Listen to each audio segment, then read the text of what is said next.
Again, with regards to the Yankees rotation, maybe Carrasco's a key piece. Here's what Jack Curry tweeted. With the way Boone has raved about Carrasco's swing and miss stuff, indications that Carrasco is likely to be in the rotation. He has an opt-out on March 22nd.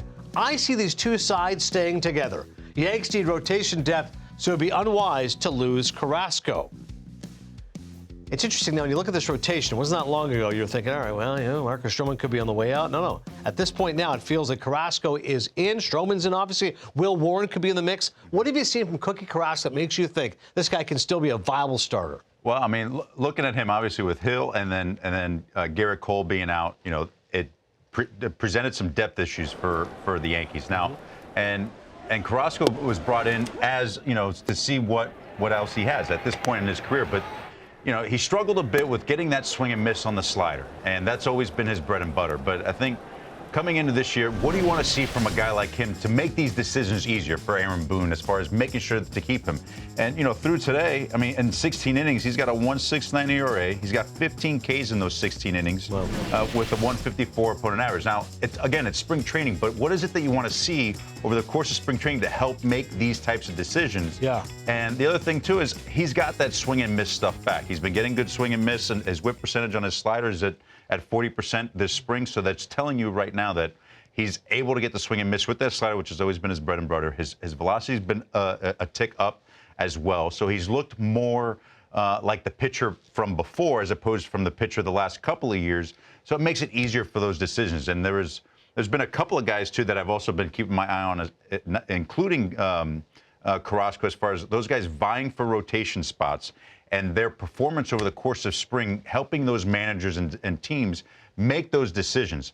The other guy has been Casey Mize for me with the Tigers. Now, number one overall pick, high expectations, overcoming injury. Yeah, and he's had a good year under his belt too. Then has had a couple years of injuries, and last year not so good. Had a hard time getting that velocity back.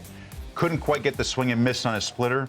But this year, really been getting a lot of swing and miss over the course of spring training on that split finger. His velocity has ticked up as well.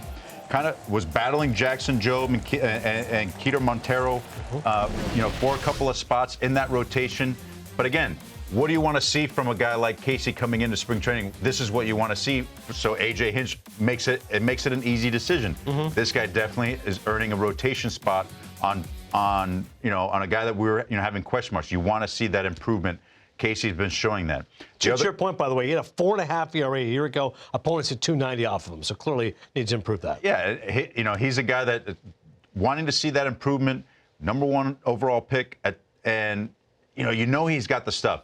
Does it come back? And so far, it looks like it has come back for Casey Mize. They want him to maximize his talent. Yeah, and I think with the rotation issues that the Tigers had last year, and AJ Hinch doing a great job last year, kind of basically scoobling everyone else. A bunch of guys, Casey could be a big piece for them going into that season. The other guy that I've kind of had my eye on for the Rangers, Jack Leiter. I mean, he's kind of burst onto spring training. Big uptick in his velocity, and he's really been throwing the ball well. Living in the upper 90s, 98, 99 with that fastball. Everything's been really looking good. Added a sinker and a changeup to go along with his breaking ball and his slider, to kind of bring more of an array of pitches, but kind of been battling for a rotation spot. Clearly, with the spring that he has, and obviously they've had a few injuries themselves over the course of spring, has definitely, I think, earned a spot in this rotation to be able to kind of continue his start to his big league career. But, I mean, Jack, the way he's been throwing this spring has been like an eye-opener, I think, for a lot of people in that Tigers and the Rangers organization, that, hey, this guy's making those improvements. And, whatever Al, was telling him over the course of the offseason, he's definitely been taken to it because he's throwing the ball great this spring. Yeah, batter's just 1 for 14 against Leiter's fastball so far this spring. They were hitting 350 against it during the regular season a year ago. Not this, and this spring, nobody's hitting it. No, that velo is huge. And imagine if Jacob deGrom can get back to being the guy they thought. I love Kumar Rocker. Who knows? The Ranger staff could be something fun to watch.